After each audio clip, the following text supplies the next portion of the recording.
Well, coming up this week, I'm going to be talking about grabbing those running opportunities when they present themselves. And also, there's going to be some chat that's got nothing to do with running at all, and it's going to totally mess with that YouTube algorithm. Yes, I just don't care, do I?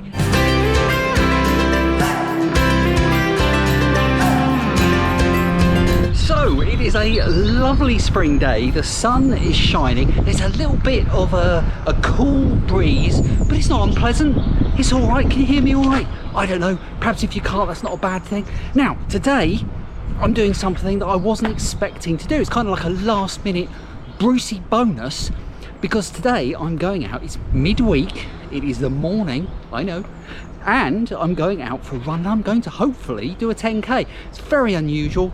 Normally, if I go out during the week, it's a short run, it's 5k at the most, maybe some intervals, maybe some running up the hills. There's stuff I've been doing recently, but something that doesn't take too long, because I do like to go out and walk my dogs as well, and at some point I've got to fit some work in.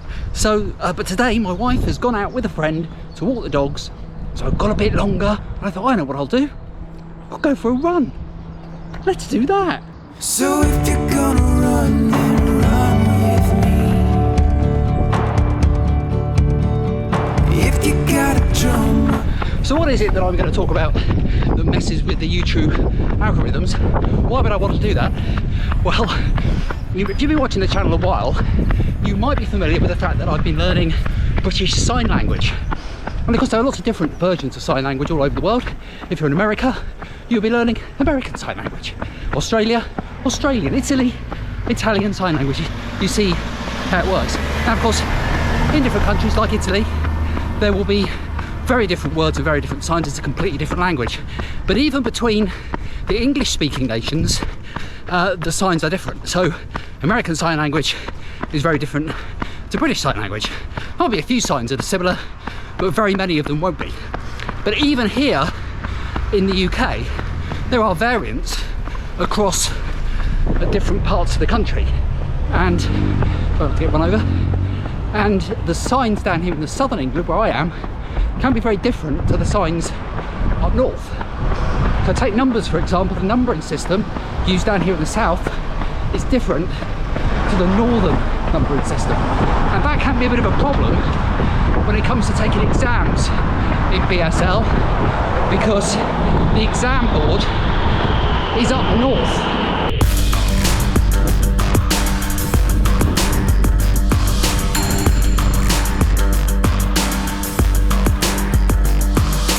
Made up my mind, trigger happy, don't stop. Reckless and fool. So I'm on my second year of it at the moment. In the first year, most of the lessons were via Zoom, because we were just sort of going through the big COVID-y thing, lockdowns, all that kind of stuff.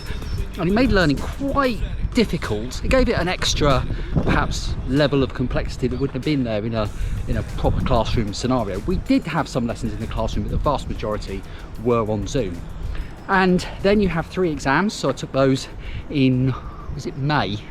It was May 2021 I took those exams. So I started September 2020, right through, took the exams. And there are 3 exams on that first year, and they're 3 5-minute conversations that you have to have on predetermined subjects. You normally get a choice of maybe 3 subjects, and you've kind of learned 5, and they have to be on different subjects. So that was good, and I passed that. I was delighted to say, passed it. Got all the questions right. They're quite hard actually, because the criteria are quite specific. You have to get particular marks for doing particular things, and the pass rate, for pass mark, I forget, is high. You have to get something like 14 out of 16 or something like that. Anyway, it's very high you have to do to pass. So nothing any of us were particularly confident, human nature I suppose, but I was delighted to pass. And then went on to do the second year, and I was unsure, should I do the second year, should I not? But I did do the second year. There was one person from my original class, she was there. We've got a different teacher now, and started that in September 2021, and have been learning for more than halfway through now. Yikes. And actually the step up to level 2 is unbelievable. Actually, it's a huge step up. You learn. My previous teacher, she's a deaf lady called Steffi, she was fantastic, and she likened it to level 1 is like toddler speak, and level 2 is kind of, you're going up into more kind of, well, just general adult speak, and you learn a lot more at level 2, all about structure of BSL, which is completely different to English. I mean, it is a language in its own right, of course, and how to think called proforms when you're doing proforms of people or of animals, and how to kind of describe where things are happening. It's a wonderful language, actually. It's a very descriptive, of course, a very visual language. I mean, it would be, wouldn't it? And it's a great thing to learn. Very, very interesting.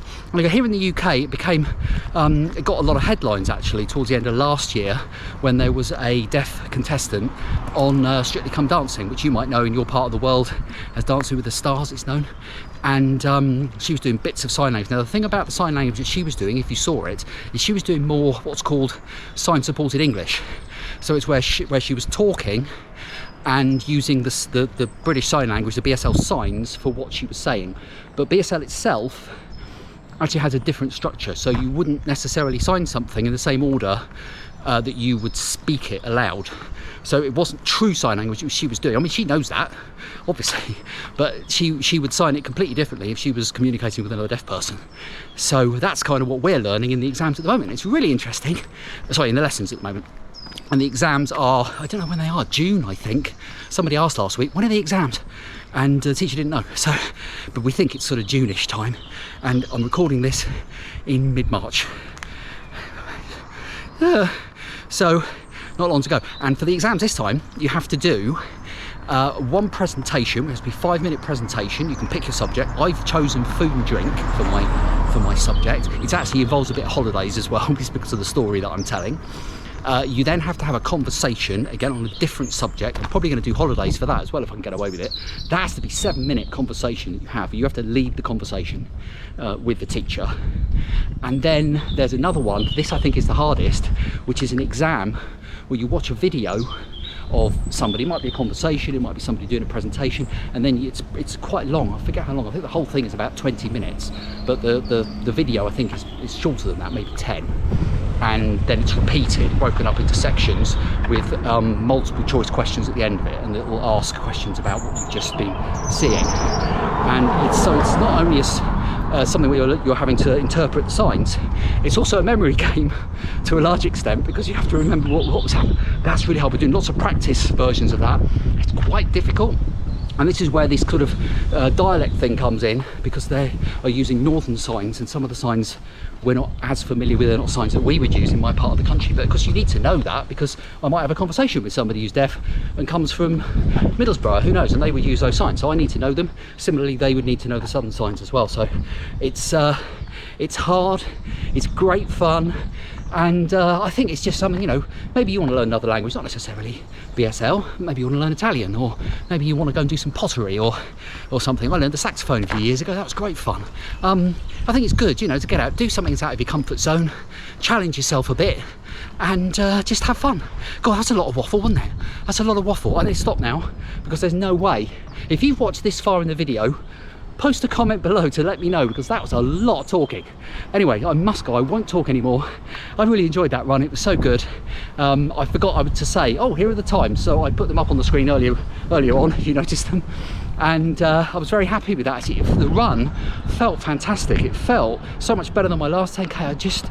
I just let my legs throw, and it felt wonderful. But I think the sun shining always lifts your spirits, doesn't it? So that felt great. I really, really enjoyed that. It's a good start to the day, and it'd be interesting to see whether the rest of my day, I'm at sign language class tonight actually, it'd be interesting to see if my concentration lasts right to the end, because I'm now working for the rest of the day, sign language this evening, and I won't really be stopping, you know, moving about, if you like, until about 9:30 this evening. So it'd be interesting to see if this run keeps my concentration for all that time.